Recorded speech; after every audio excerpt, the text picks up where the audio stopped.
woman communicates with a lot of feelings. Nên người phụ nữ họ luôn luôn truyền đạt với rất nhiều cảm xúc.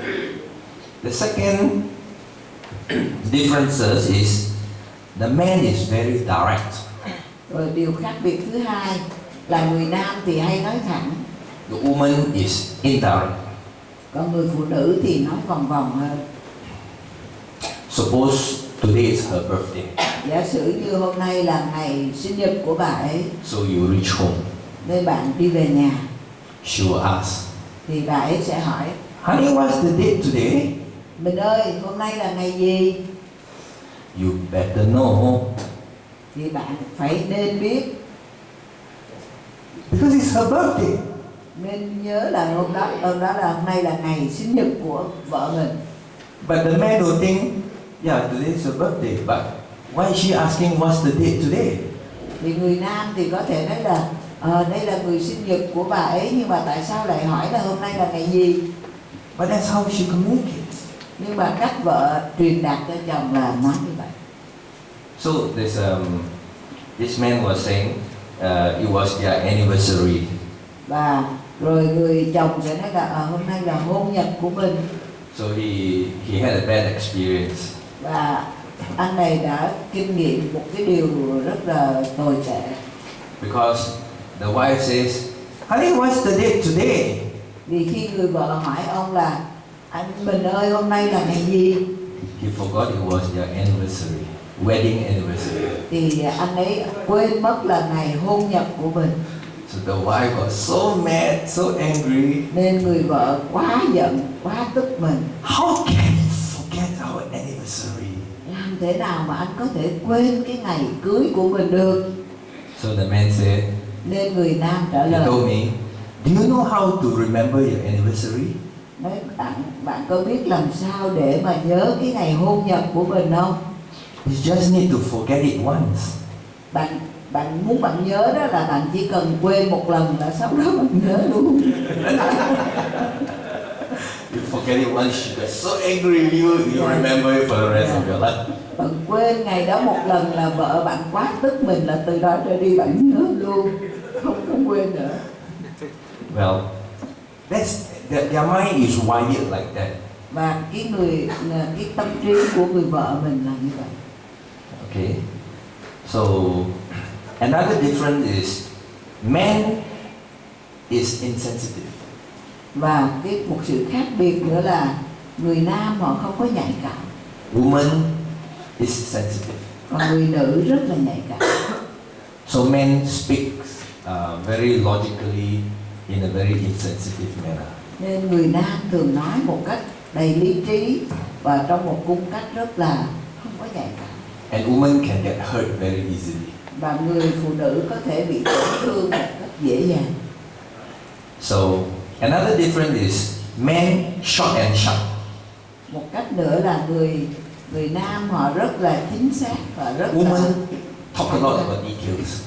nhưng mà còn người nữ thì họ chú ý nhiều về chi tiết. I'll give you an example. Và tôi đưa cho các bạn một ví dụ. The man, if the mother brings a cake and to the home, Bây giờ nếu bà gia hay bà mẹ đem một cái bánh về nhà, the man will tell the wife this way. Thì người nam sẽ nói với vợ như vậy. Hey, your mom brought a cake. Ô, mẹ em đem một cái bánh đến. Full stop. Tới đó thôi. But the woman, nhưng mà người nữ, if the mother brought a cake, nếu bà mẹ đem một cái bánh đến, she will say, thì người nữ sẽ nói như vậy. Hey, your mom brought a cake. Nói ô, mẹ anh đem cái bánh đến. Oh, she went through so many shops. Ồ, bà đã đi nhiều cái tiệm. She saw the strawberry one. Thấy cái bánh kem dâu. She saw the chocolate one. Thấy bánh sô-cô-la. She will talk about so many things about the cake. Và rồi là bà sẽ nói rất nhiều về she will talk about mother come to do so many things. Nói về mẹ đến làm cái này cái kia. But the husband will say, hey, get to the point, what are you saying? Nhưng mà bà người chồng thì cứ nói em cứ nói cho đúng cái việc đi, đó là việc gì? Expert says Những chuyên gia thì họ nói như vậy.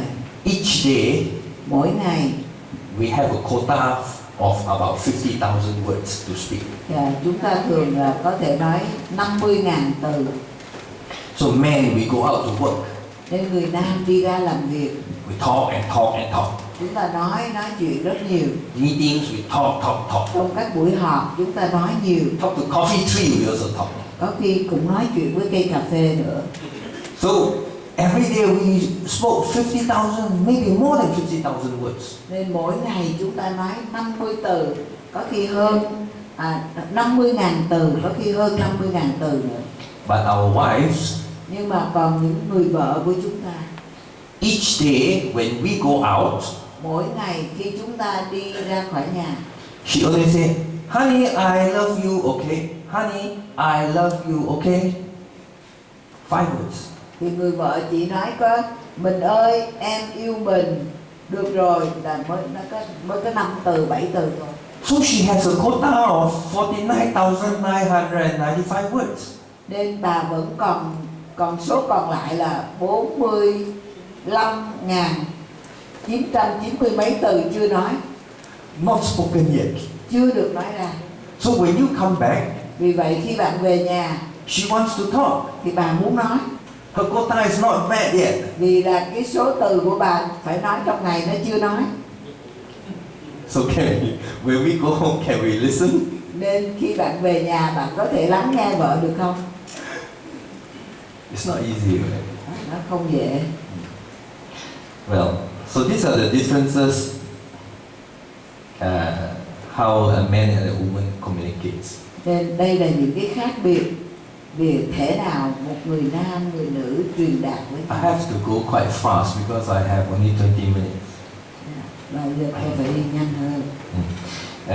Because I know you have early breakfast, you want to go for lunch, right? Yeah. So, okay, good. Why can't we communicate well? Mà tại sao chúng ta không truyền đạt tốt được? Communication is nurture, it's not a nature. Cái việc truyền đạt này chúng ta phải nuôi dưỡng nó, chứ nó không phải là một điều đến tự nhiên. Nature is what you born with. Cái điều tự nhiên là bạn sanh ra như thế nào, nó tự nhiên như vậy. You do it, you are born with it, so do very naturally. Bạn sanh ra với cái tính cách như vậy nên bạn làm một cách rất là tự nhiên. But communication, we are not born with a natural flair for communication. Nên chúng ta không có được sanh ra với một cái mức độ tự nhiên là đã biết cách truyền đạt rồi. So we need to nurture it. Vì vậy là chúng ta cần phải nuôi dưỡng nó. We need to work very hard on it. Chúng ta cần phải vận hành một cách rất là khó nhọc để chúng ta biết truyền đạt như thế nào. Now, lack of the decline in understanding most of the time is due to lack of communication. Và nhiều khi phần lớn việc vợ chồng không hiểu nhau là vì vợ chồng không truyền đạt được cho nhau. Now there's two types of people. Và có hai hạng người. One is born without the communication skill. Có hạng người là được sanh ra mà không có kỹ năng về truyền đạt. So we need to develop it.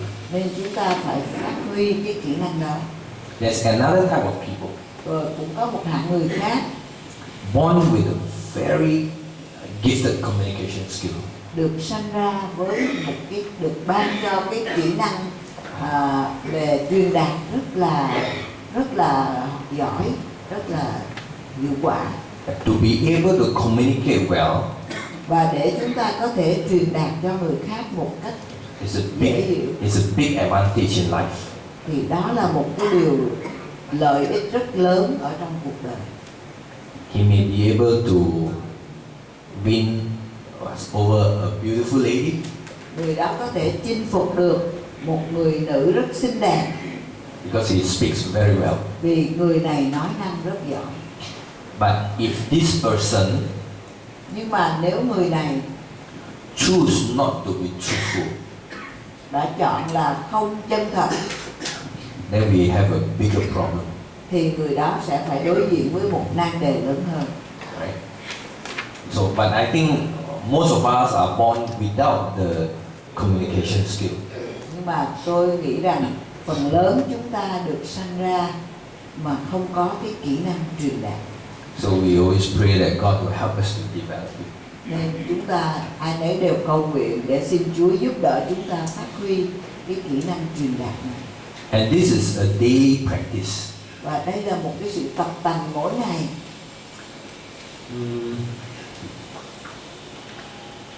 You see, I give you an illustration. Tôi sẽ nêu lên một cái sự minh họa cho anh chị em. The marriage is like two rivers. Hôn nhân nó giống như là hai dòng sông. Each river is flowing very strongly and steadily by itself. Mỗi cái dòng sông nó đều tuôn một cách rất mạnh mẽ và tự nó tuôn tràn ra. And when a man and a woman married, it's like the two rivers merge. Và khi người nam người nữ kết hôn với nhau thì giống như hai dòng sông nó nhập lại thành một. So what do you see at the center part when it's most shallow when it merge? Thì bạn sẽ nhìn thấy điều gì ở cái vùng trung tâm khi hai cái dòng sông này nó nối kết lại đó? My phone is telling me just almost have to stop. Cái điện thoại tôi nói tôi ngừng. Because I set the alarm 11:30. Now, so at the shallow end, you see the water is very rough. Nên ở cái chỗ cuối đó thì bạn thấy cái nước nó chảy rất là mạnh, chảy xiết. So this is the part that we need to daily let it wear out by communication. Thì ngay cái chỗ đó thì chúng ta phải để cho cái dòng nước nó chảy ra bằng cách là truyền thông với nhau mỗi ngày.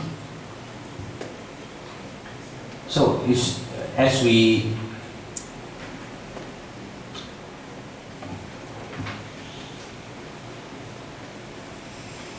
we talk about the decline in the understanding. Khi nãy chúng ta đã nói về chúng ta bị sa sút trong cái sự hiểu nhau. And one of these reasons is because of fear of exposing. Và thường là mình không chịu nói với nhau là vì nỗi lo sợ là mình có thể phải bị phơi bày ra cái điều gì đó. We are very fearful to reveal. Chúng ta rất sợ phải phơi bày ra một điều gì. We are afraid that once I tell my wife about certain things, chúng ta sợ là một khi mình đã nói với vợ mình về những cái điều nào đó, you know, she will look at me differently. thì vợ mình sẽ nhìn thấy mình một cách khác. Now this is also related to the inferiority complex in a man.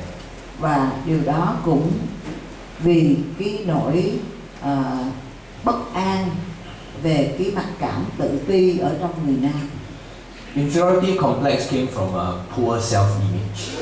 Và cái mặc cảm bất an này thường là đến từ một cái mình cảm nhận về chính mình một cách rất là một cách nghèo nàn, không thấy mình là. And most of the time is due to our growing up. Và phần lớn nó do ảnh hưởng cái vì chúng ta lớn lên trong một cái môi trường như thế nào. Suppose I grew up in a very harsh environment. Ví dụ như tôi được lớn lên nuôi dưỡng, trưởng dưỡng lớn lên trong một môi trường rất là khó khăn, một cái bầu không khí rất là. Suppose my father is a very angry man. Ví dụ như cha tôi là một người nóng tính lắm, giận dữ. For small things, he will scold and scold and scold. Có việc nhỏ nào là ông cũng la rầy quở mắng rất nhiều. You beat and beat. Rồi đánh con cái. Because he was just angry. Vì cái tánh ông ấy là nóng giận. So when I grow up, vì vậy khi tôi lớn lên, my image of a father is an angry man. cái hình ảnh của tôi về một người cha là một con người giận dữ, nóng giận. What did he feed into me? Vậy thì người cha đã trao điều gì vào trong tâm trí tôi? Anger. Nổi giận. What can I give? Nếu tôi giận như vậy thì bây giờ tôi có thể ban ra điều gì? Anger. Tôi cũng ban ra nổi giận. What goes in come out. Những gì mà nó chuyển giao vào tôi nó cũng tuôn ra. So when I grow up with a kind of poor self-image, nên khi tôi lớn lên với một cái sự nhận biết về chính mình rất là tồi tệ, my father says I'm no good. vì cha tôi luôn luôn nói là mày là cái đồ vô tích sự, không được gì cả. So my brain program I'm no good. Cho nên tâm trí tôi nó cũng thâu thập cái điều đó là chẳng là vô tích sự, chẳng được gì. So when I talk to my wife, nên khi tôi nói chuyện với vợ tôi, I'm speaking with a no good image. Tôi nói chuyện với một cái hình ảnh là mình cũng chẳng tốt gì, chẳng ích gì. So I fear to show her my real self. Nên tôi rất sợ phải bày tỏ cho bà ấy cái con người thật của mình. So another problem is the man is thinking why bother. Và một cái nan đề khác nữa là người nam thường hay nghĩ thôi phiền, nói làm gì cho mất công. This is an attitude problem. Và đây là một cái vấn đề về thái độ. If we think why bother, khi chúng ta nói làm sao nói gì cho mất công, then why get married? Nếu mà thấy mất công thì tại sao bạn lại kết hôn? If a man thinks why bother, nếu khi một người nam suy nghĩ là thôi đừng có phiền gì mấy cái chuyện đó, the chances of his marriage crashing, thì cái cơ hội về cái hôn nhân người đó sẽ bị sụp đổ is very very high. Rất là cao. Now I want to share with you one very powerful thinking. Và tôi muốn chia sẻ với các bạn một trong những cái lối suy nghĩ rất là đầy quyền năng communication. Trong cái việc chúng ta truyền đạt với nhau. Is when the discussions, the message being sent across, the receiving party gets hurt.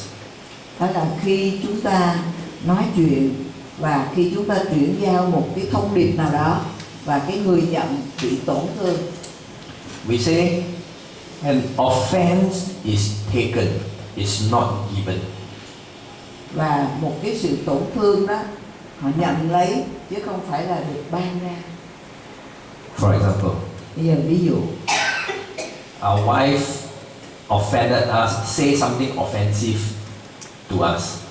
Ví dụ vợ chúng ta nói chúng ta một lời nào đó mà chúng ta thấy mình bị tổn thương. When did I get hurt? Thì tôi tổn thương khi nào? Tôi bị tổn thương khi nào?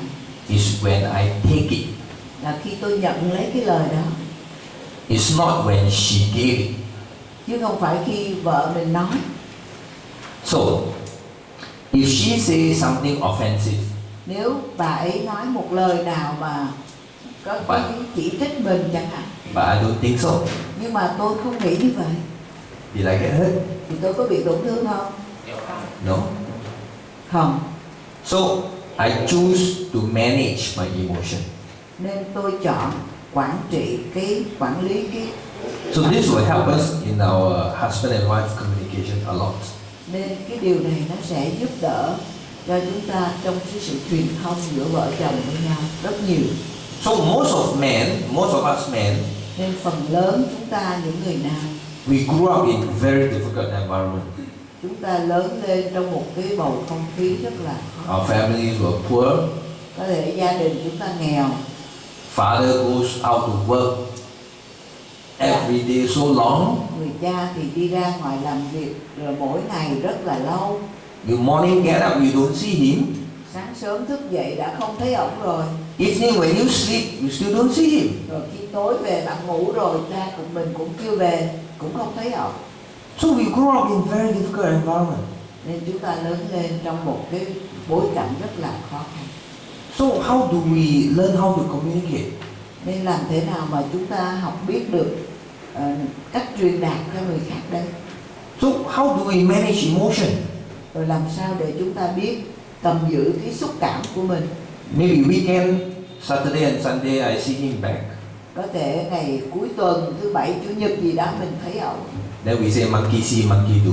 Thì mình thấy là giống như là khỉ thấy gì thì khỉ làm cái đó, right? phải không? So I see him, I do. Nên thấy ông làm gì mình mới bắt chước. Oh, he's so angry. Chúng ta thấy ông hay tức giận I register. thì chúng ta ghi dấu vào đây ngay. I can get angry. Vậy là mình cũng tức giận được. Oh, he scolds my mother. Ồ, ông la rầy mẹ mình. So I can scold my wife. Vậy là mình cũng có thể la rầy vợ mình được. So does it work that way? Thường là nó cứ hành động như vậy. Of course it's not. Nhưng mà dĩ nhiên không phải. So how do we manage your emotion more effectively? Vậy thì làm sao chúng ta có thể cầm giữ cái cảm xúc mình một cách hiệu quả đây? All these years, I learned this thinking. Và trong suốt những năm này tôi đã học cái lối suy nghĩ như vậy. Offense is taken. Những cái sự tổn thương đó là vì chúng ta nhận cái đó. It's not given. Chứ không phải bởi người khác đưa ra. So if my wife says something offensive to me, Cho nên nếu vợ tôi mà nói một lời nào gây tổn thương tôi, I straight away switch to the mode, my thinking mode.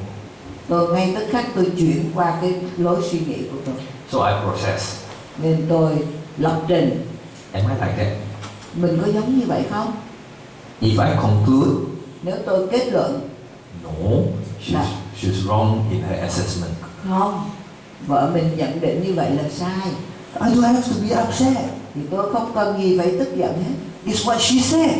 Đó là bà nói thôi, It's not what I am. chứ tôi đâu phải như vậy đâu, Right? đúng không? But if after assessing her statement, yes, I'm like that. Nhưng mà nếu sau khi chúng ta lượng giá cái câu như vậy rồi chúng ta nói mình giống như vậy, Then I have to admit it. thì mình phải nhận. Then to say the difficult word. Phải nhận, mình phải nhận. Cái việc thừa nhận đó là chúng ta phải nói một lời khó rồi. I'm sorry. Là mình phải xin lỗi. It's very difficult to say. Và cái việc xin lỗi là rất khó. Right. So I don't have to react to be angry. Nên tôi không cần phải phản ứng lại mà phải giận dữ. She's so angry she offended me. Vì bà ấy quá giận dữ nên bà làm tổn thương tôi. What's the natural response? Thì thường cái sự phản ứng lại là tự nhiên là làm gì? I be angry also. Là bà giận dữ, mình cũng nóng giận lại. And then both will quarrel. Và cả hai cãi nhau. And then tear down the house. Rồi là xé cái gia đình mình ra. Wooden house is very easy to tear down. Các bạn thấy cái nhà bằng gỗ là dễ phá lắm phải không? But if I learn to manage my emotion, right? Nhưng mà nếu tôi biết cầm giữ cái cảm xúc của mình, I learn to say sorry. thì tôi phải học để biết nói xin lỗi. So we have this saying. Nên chúng tôi có cái câu nói này. Man, Hỡi người nam, if you are wrong, nếu bạn phạm sai lầm, admit it. thì hãy nhận lỗi. If you are right, Còn nếu bạn đúng, shut up. thì hãy im lặng. That helps to, because as men we don't have to prove that we are right all the time. Vì với tư cách người nam, mình không cần phải minh chứng là mình là đúng. Lúc nào mình cũng phải minh chứng đâu. If I'm right, Nếu mà tôi đúng, I'm supposed to do right. thì tôi là phải làm đúng. She can see. Thì bà ấy có thể thấy được. Why do I have to say that I am right? Tại sao mình phải nói là anh đúng? So action speaks louder than word. Nên cái hành động nó có thể nói to hơn là cái lời mình nói. So you will not notice we emphasize a lot about love. Nên các bạn lưu ý, bạn sẽ thấy chúng tôi nhấn mạnh rất nhiều về tình yêu. In this communication, Trong cái việc truyền đạt cho nhau, love is the most powerful method. thì tình yêu là cái phương pháp mà đầy quyền năng nhất. We talk about, just now we talk about what to do. Now we talk about how to do. Chúng ta đã nói là chúng ta phải nói những gì, và bây giờ chúng ta nói là chúng ta phải nói như thế nào. First Peter 3:7. Trong Phi-rơ nhất đoạn 3 câu 7. You don't have to feel. I know. I was told that all of you reads the Bible a lot, so you know your Bible very well. Because of time, we don't have to flip to it. First Peter 3:7 teach us to treat each other, treat our wife with respect. Và ở trong Phi-rơ nhất đoạn 3 câu 7 thì nói chúng ta hãy đối đãi với người vợ của mình với sự tôn trọng. Because she is a weaker partner. Vì cớ vợ mình như là một người yếu đuối hơn. So when Bible tells us to accept and love our wife, our spouse unconditionally. Nên Kinh Thánh nói chúng ta phải kính nể họ, phải tôn trọng họ để mà cùng chia sẻ sự sống với nhau. So are we so conscious to do it unconditionally? Nên chúng ta đối đãi với vợ một cách mà nhận biết họ và yêu thương họ một cách vô điều kiện. So when they get married, they say the marriage vow. Okay. Now you know the marriage vow very well. Các bạn đã biết cái lời hứa nguyện ở trong đám cưới rồi, rất kỹ rồi. For better, for worse. Là cho dù việc hay hay dở, for richer, for poorer, cho dù chúng ta nghèo thiếu hay lúc chúng ta no đủ, in sickness and in health, dù là khi chúng ta bệnh tật hay khi chúng ta khỏe mạnh, to love and to cherish, chúng ta phải yêu thương, phải gìn giữ vợ rồi, cho đến bao giờ cái chết mới là chia lìa lứa đôi. You think back. Nếu bạn suy nghĩ lại cái lúc mình kết hôn. Okay. Can I have a show of hand? Who is married less than 5 years? Ở đây ai kết hôn chưa đầy 5 năm? Xin cho tôi thấy bàn tay. Raise it. Kết hôn mới thôi, mà chưa đầy 5 năm. Young people, right? Yeah. Okay. Who is married between 5 to 20 years? Ở đây ai kết hôn từ 5 đến 20 năm rồi? 5 đến 20 năm. About 1/3. More than 20 years? Hơn 20 năm, bao nhiêu người ở đây kết hôn hơn 20 năm? Oh, so quite evenly distributed, about 1/3 each. Yeah. Nên mỗi cái năm, mỗi phần về khoảng 1/3, 1/3. We think back the day we married. Chúng ta nhớ lại cái ngày mà chúng ta kết hôn, chúng ta lập gia đình.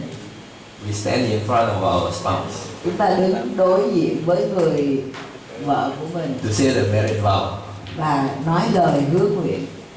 It's so nice. We just talk. Chúng ta thấy rất dễ chịu, hai người đều hứa nguyện. Because all we are concerned is our heart is people.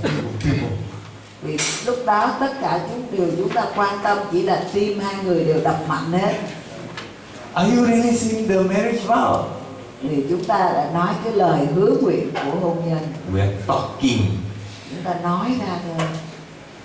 Then after 5 years. Rồi sau đó sau 5 năm kết hôn. It's so difficult. Chúng ta thấy khó quá. Actually, after 1 year, you think that you married the wrong person. Mà thường là khi bạn mới kết hôn sau 1 năm là bạn thấy hình như mình lập gia đình sai rồi, kết hôn sai người rồi. Before that, I'm so sure. Trước đó sao mình biết chắc quá mà sao bây giờ? I'm so sure I love her. Biết chắc là mình yêu người này mà. After 1 year. Nhưng mà sau 1 năm. I'm so sure also. Mình cũng biết chắc. I'm so sure I married the wrong person. Biết chắc là mình lập gia đình sai người rồi. Because the first year is so difficult. Và cái năm đầu tiên là quá khó khăn. Second year is also very difficult. Rồi năm thứ hai cũng rất khó khăn. You see the river much, right? The rough end, the shallow end is very rough. Và chúng ta thấy hai con sông nó nhập lại với nhau là nó rất là cuồn cuộn, nó chảy lên như vậy. So then we think, God, did you send the right person? Sau đó chúng ta nghĩ, Chúa ơi, Ngài có sai đến đúng người cho con không vậy? But God wants us to love unconditionally. Nhưng mà Chúa muốn chúng ta yêu một cách vô điều kiện. One of the things is that we are very fast to criticize. Một trong những điều đó là chúng ta rất mau phê bình chỉ trích. You say, wife, chúng ta nói ở bà vợ, you better change. Em là phải thay đổi đi. You have to this. Em phải làm như vậy nè.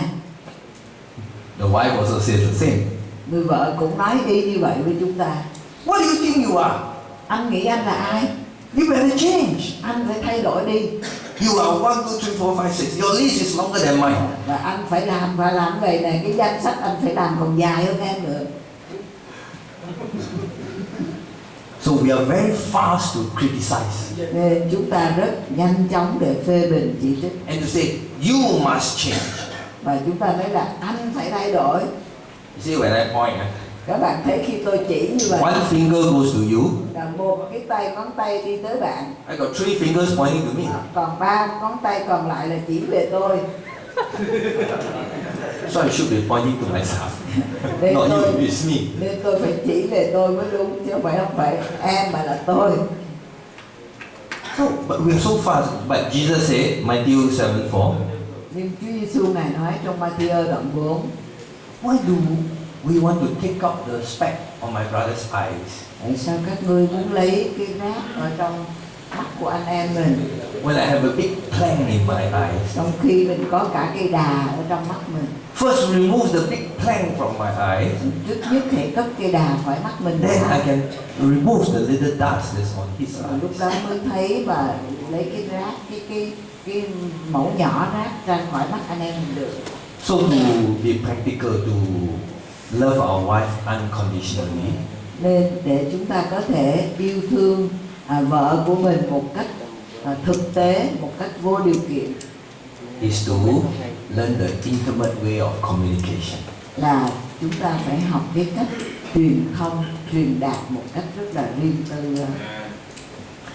Let's go and see what is the, just now we talk about the man's role and the woman's role, right? Và chúng ta hãy xem là vai trò của người nam là gì, vai trò người nữ là gì. Ephesians 5:22-24. Ở trong Ephesos đoạn 5. No need to flip to it because we got very little time. Ephesians 5 talk about submission. Ephesos thì nói về sự đầu phục. 1 Peter 3:1-6 talk about the wife being communicating purity and reverence. Rồi ở trong Phi-rơ nhất đoạn 3 thì nói về người Just take vợ. down these two texts. Chúng ta hãy ghi xuống cái đoạn kinh thánh này rồi về chúng ta sẽ đọc. Là Phi-rơ nhất đoạn 3 câu 1 đến câu 6, Ephesos đoạn 5 22 đến 24. To submit is not like a robot. Và khi chúng ta đầu phục, nó không giống như là một cái người máy robot. God don't want our wives to be a yes woman. Và Đức Chúa Trời Ngài không muốn người vợ chúng ta chỉ là một người lúc nào cũng kêu là phải hết. You will notice that I'm addressing more to men because there's only 3 sisters here. Và anh chị em sẽ thấy ở đây tôi nói với người nam nhiều hơn. Tại vì các chị em ở đây chỉ có 3 người, nhưng mà còn lại là người nam hết. Not because men has more problem. Chứ không phải là người nam có nhiều nan đề hơn người nữ đâu. Okay. So when the Bible says woman submit, wife submit, Và khi Kinh Thánh nói rằng hỡi người làm vợ hãy vâng phục chồng mình, men we have to give them the freedom to decide. thì người nam chúng ta phải cho người nữ cái quyền tự do để quyết định, chọn lựa. You see, God created us men and women equal. Nên chúng ta thấy rằng Đức Chúa Trời dựng nên người nam, người nữ bình đẳng với nhau. So if I have the freedom to say anything, to lead as men, we lead, right? Và vì vậy nếu tôi có cái quyền tự do để nói một lời nào đó, như là tư cách người nam là phải dẫn dắt gia đình, We have to give them the freedom to submit.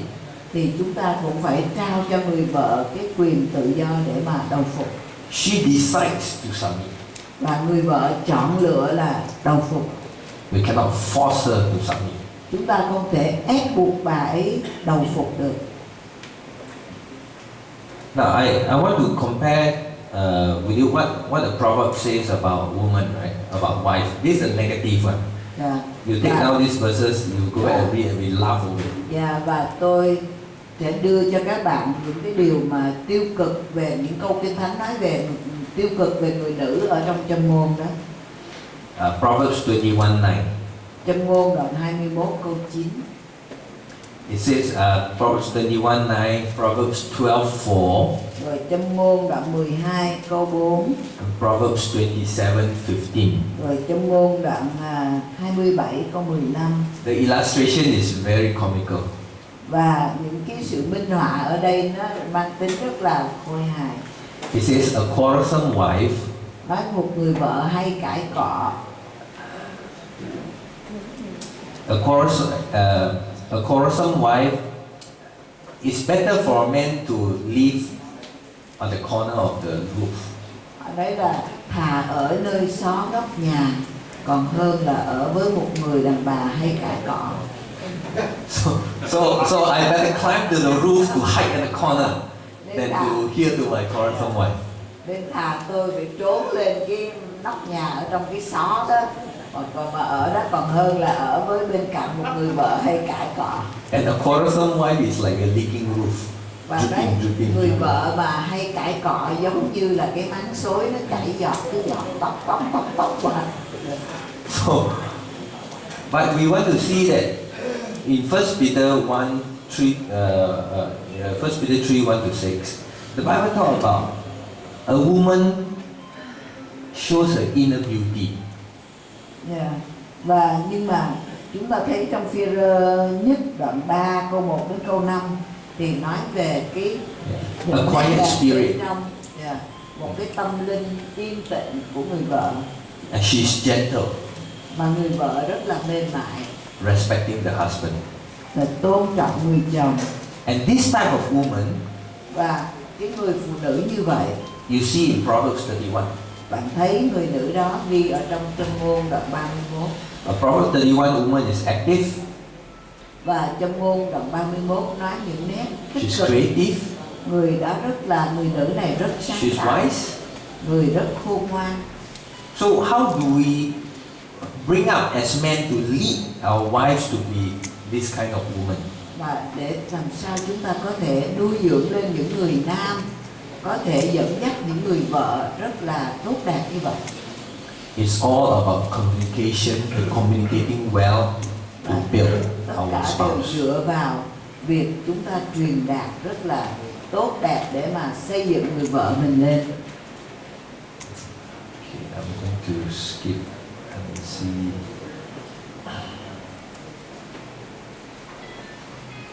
I have 5 minutes. Yeah. So.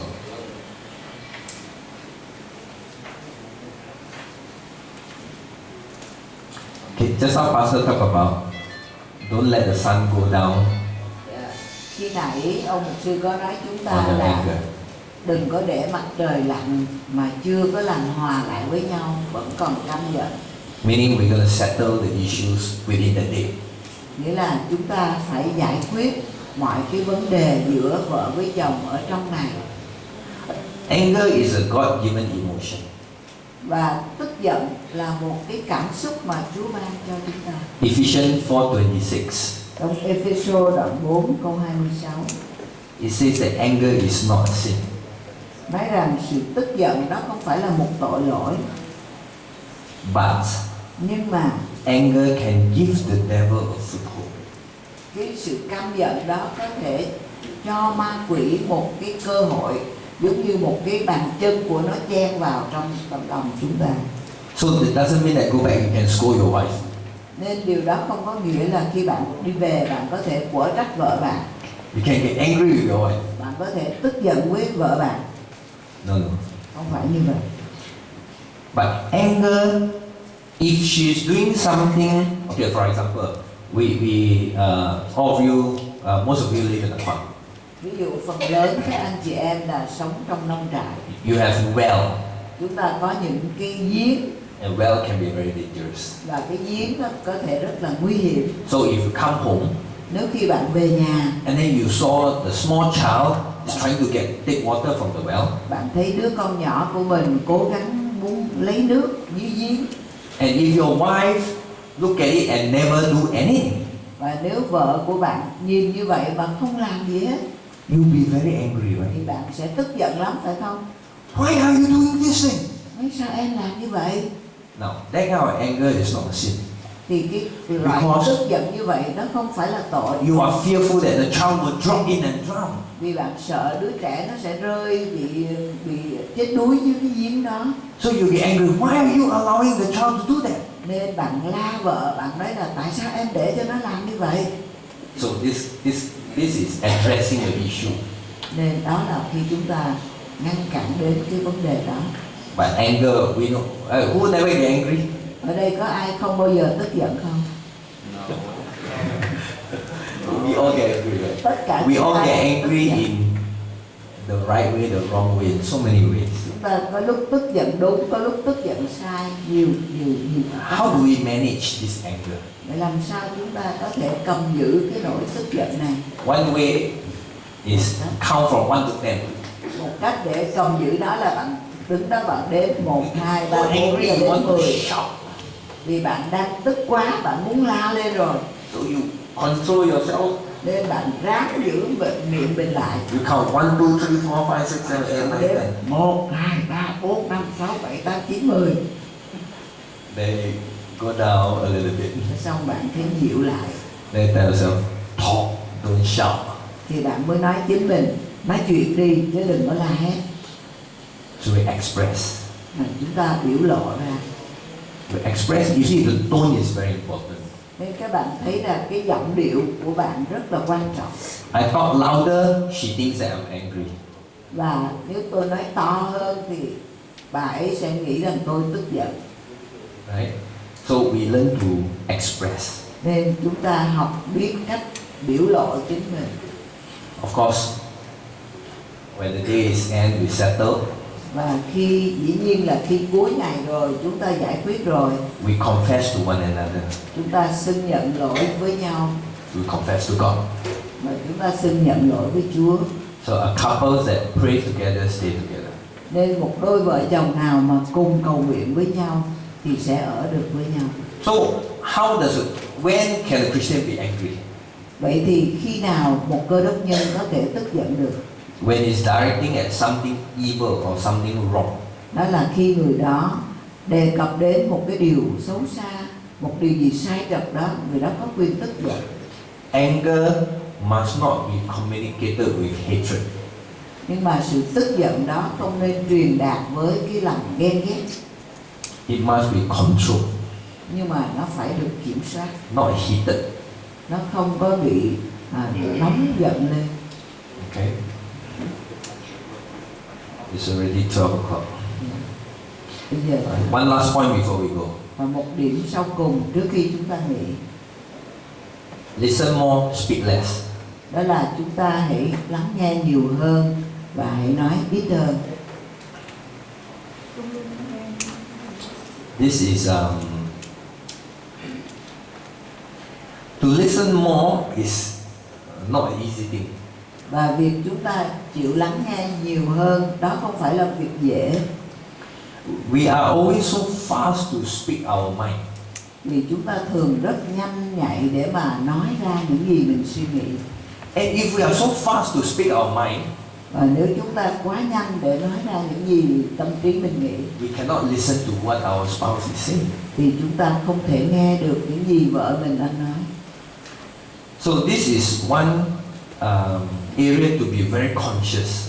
Nên đây là một cái lĩnh vực mà chúng ta phải rất cẩn thận. I quickly goes to the last bit in conclusion. Và tôi nói đến cái phần kết luận. One of the way to restrain our anger in communication Một trong những cách để chúng ta cầm giữ lại cái sự nóng giận của mình is trong to khi chúng ta truyền đạt is to control this thing, là chúng ta kiểm soát được cái lưỡi của mình. our tongue. Cái lưỡi của mình. James 3, Gia Cơ đoạn 3 5 to 9. câu 5 đến câu 9 We see that the tongue is a fire. nói rằng cái lưỡi của mình là lửa, It's a world of evil. là cả một cái thế giới của sự gian ác, It's a deadly poison. và nó là đầy chất độc giết người. We used to praise and we used to curse. Chúng ta dùng nó để khen ngợi, dùng nó để rủa xả. So, in conclusion, Nên để kết luận, we want to practice what the Bible says. chúng ta muốn thực thi những gì Kinh Thánh nói. Life and death is in the power of the tongue. Sống chết là do nơi quyền của lưỡi. This is Proverbs 18:21. Châm ngôn đoạn 18 câu 21. And those who love it Và ai yêu mến nó will eat its fruit. sẽ ăn được bông trái của nó. So, my tongue, Nên cái lưỡi của I choose. tôi chọn lựa. Speak life or speak death. Hoặc tôi nói ra sự sống, hoặc tôi nói ra I sự speak chết. life, I will yield its fruit. Và nếu tôi nói ra sự sống, tôi sẽ nhận lãnh cái bông trái của nó, Fruit of life. là bông trái của sự sống. I speak death, Còn nếu tôi nói ra sự chết, I still have its fruit. thì tôi vẫn thâu lại cái bông trái của nó, Fruits of death.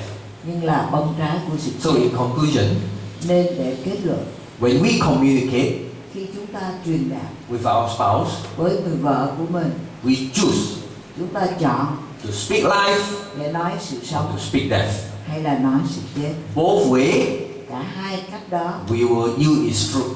chúng ta cũng đều nhận lãnh lại Life cái bông or trái death. của nó, là bông trái sự chết. Build your marriage or kill the marriage.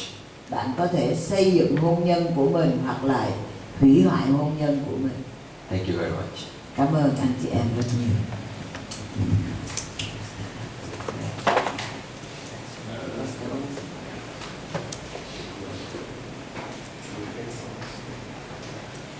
Can you all stand? Xin mời chúng ta cùng đứng lên.